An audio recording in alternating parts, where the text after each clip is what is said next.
নয় বলে মায়ের আশীর্বাদ থাকলে তার কাজ সব ঠিকঠাকই হয়ে যাবে। দেখো 3-4 দিন বৃষ্টির পর আজ একটু রোদটাও না, একটু কিন্তু আকাশ পরিষ্কার হয়ে আছে। আজকের যেহেতু মায়ের পুজোর রান্নাবান্না হবে, তাই সকাল থেকে কিন্তু আকাশটা অনেকটাই ধরে গিয়েছে। আর এখানে দেখো আমাদের সত্যি খুব ভয় হচ্ছিল, যেহেতু আমাদের রান্না পুজো আছে। এখানে নতুন উনুন করা হয়েছে, সেই উনানগুলো কিন্তু এখনও পর্যন্ত শুকায়নি। তো আর কাঠকুটো সে তো তার বালাই নেই, কি বলবো আর তোমাদের, কাঠকুটোগুলো একেবারেই ভিজে গিয়েছে।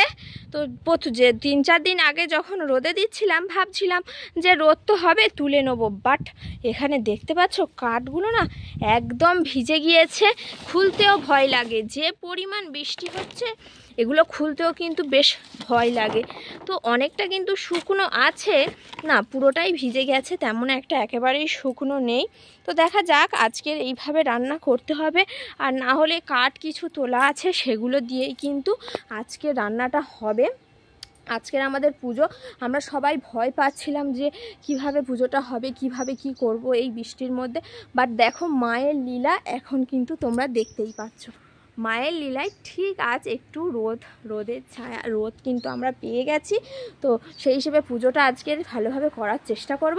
তোমরা সবাই কিন্তু পাশে থাকবে, আর আমরা পুজোতে কি কি নিয়ম, কি কি আচার অনুষ্ঠান পালন করি তোমরা সেটা দেখবে, আর সবাই পাশে থাকবে।